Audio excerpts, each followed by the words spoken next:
You talked about it recently. The Buccaneers have decided to play you at Mo backer in rookie minicamp. And then also they've been talking about, carving a role out in special teams. You came out and said like, hey, I'm going to be a dominant special teams guy. If that's what I'm doing, I'm going to go be dominant. I'm going to be one of the best special teams players, the best special teams player out there. You've had extensive time playing both a starting linebacker and playing special teams in Houston, but how does it compare now, in practice for both roles in the NFL environment, playing Mo backer for the first time? I know you said recently, like, hey, I like it. It's pretty good. So just kind of talk a little bit more about doing both those roles, Mo backer, Mo backer, linebacker, and special teams in the NFL environment. So I'll start with special teams. Sure. And what I have, like, there's so many, like, I had two of the best special teams coordinators in NCAA while I was at Houston, and James Casey, who went on to coach special teams for the Bengals, and Coach Blake Gideon, who is now at the University of Texas.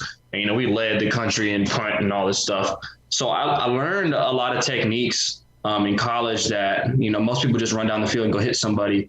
But there's a lot of techniques and stuff that I learned in college that I'm finding when I get to the next level and I'm looking for some more techniques, it's the same techniques. So it just, gives me assuredness in my game, gives me assuredness like, okay, I just have to do exactly what I did in college here. It's going to be a little harder, people a little faster, a little stronger. But I can see it. There's some guys who don't take it as serious when I'm watching film. I can just tell like, oh, he's not doing his best to block or something like that. Like if you're not doing your absolute best against me, like there's no way you're going to win. Right. So, I just think that technique is a lot more serious in the NFL because you can't afford to make that misstep or something like that because there's a guy on the opposite side doing absolutely everything he can to block that punt or something, so just learning that there's more to it than just running and hitting. There's a lot of, okay, like, can I trust you? Are you going to block your guy? Are you going to make the right call? Like, that's a really big part of, I think, the difference. Because, in college, like, our punter will, like, roll to the right and, like, rugby punt, like, none of that, block your dude.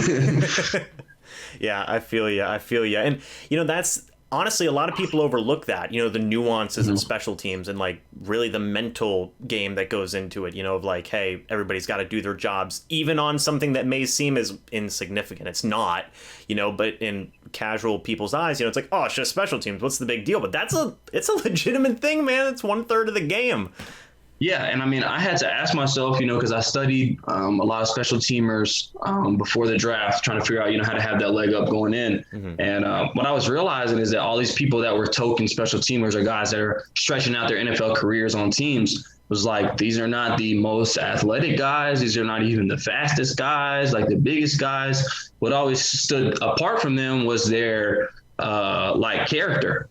And I just was like, okay, well, there's guys who have less years on their belt that are cheaper that are probably going to run down the field and make a more athletic play than Slater from the Patriots, right. But he's consistent. He's relentless. He's a leader in the locker room. He's dependable. Looking at all these, we had some meetings about, the statistics in the NFL in regards to arrests and DUIs and stuff like that. Like that's something you have to worry about now, I guess.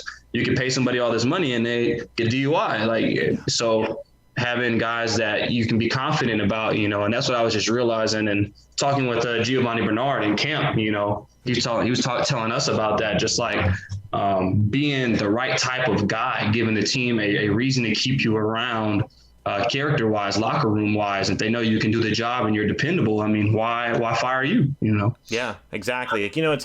It's exactly what you said. Like not just being dependable on the field, but like off the field too. Like in all aspects of on the field, off the field, of the game in general. You got to be that guy where it's like, I'm going to be here, I'm going to do what I need to do, and I'm also going to do what I need to do off the field too. You know what I mean? Mm-hmm. Yeah, so that's awesome, man. But, you just talked about how you watched some film on some special teamers, Matthew Slater, some of those other guys who have been, long tenured special teams players. Talk a little bit about that linebacker position, playing Mo backer, and how you like that. Yeah. So yeah, same thing. So whenever I got moved to linebacker in college, it's kind of sudden. My position coach, Coach Gideon, when I played nickel and safety, and he left. He left and went to Ole Miss, and now he's at Texas. But so my coach was gone, and then my defensive coordinator switched my position to linebacker. I was happy about it at first, but I knew I had to get surgery right after that junior season, and I was going to miss spring ball. So like my first live reps like of playing linebacker was my first game against Tulane this year, or 2020. Yeah. So all of my learning, like my coach taught me the defense. I knew the defense. I knew my job, my responsibility. But as far as like how to do it with my body, what to do with my hands, my feet, my eyes, my hips, all that type of stuff, I had to watch film to figure out how to do it. And so I watched a lot of film on guys like Eric Kendricks, Devin White. I watched mainly those two guys trying to figure out, how do I actually do this? And so realizing watching film, there's a lot of stuff Devin does that I can't afford to do. Like, you know what I'm saying? If he's more so aggressive on something, he's very fast, so, yeah. So he maybe can make a misstep or something and catch up. I can't do that. So, yeah.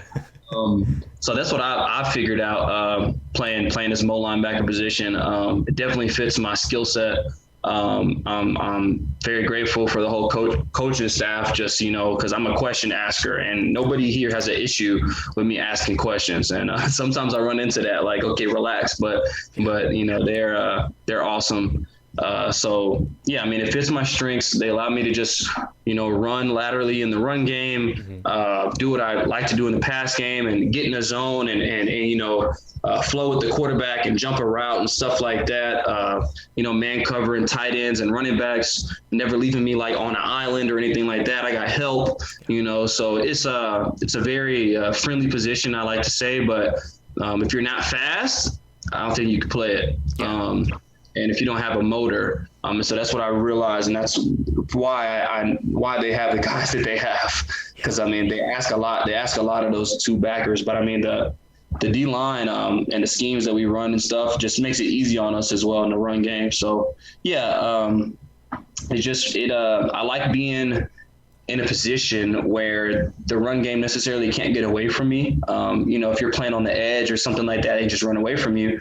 But playing in the inside backer role, I like it because you can really, make all the tackles if you're doing what you're supposed to do and if you're giving all the effort you can. So just need to seize all the opportunities I get, and feel like so far I'm doing pretty good. Yeah, I feel you, man. That's one thing that the Bucs coaching staff specifically has been, praised for, is like putting their guys in the best position to succeed. One of the reasons they just, won the Super Bowl last year, is putting their players in the best position to succeed, on defense, on offense. Todd Bowles has been getting a lot of praise. I just want to say real quick, you said it earlier. You learn the playbook in one day? That's phenomenal. I mean, that is wild, man. And then taking another, look is, have they kind of thought about, playing a little bit of nickel or playing safety with this defense? Or has it just been purely like, hey, Grant, you're going to be learning linebacker here? I don't really know. I know that for sure I'm playing linebacker. I know that they need depth at both positions. So I always learn if there's a position on the field that I think I can play, I want to learn what their responsibilities are so that I'm able to step in if, I'm needed to, or there's sometimes in college where, we're on the field and then there's 10 men on the field. Somebody's missing. There's a corner missing. So I can run out there and I play corner in college. I can't play corner in the NFL. No way. So I wouldn't do that. But for safety, I'm preparing myself to just be available to play whatever that I can. So yeah. And for everybody watching too, Grant actually played a little bit of running back in college because of injuries and whatnot at Houston. So I'm just saying, we like to talk about, special trick plays on offense with some of the defensive guys. Grant, I'm just saying, you can get in there for a little bit of running back, Yeah, I go block somebody too now. That's what I'm saying, man. It'd be a good look, man. I mean, it'd be something to pay attention to. I'm not going to give away any secrets. I'm just saying, Yeah. Appreciate it, yeah.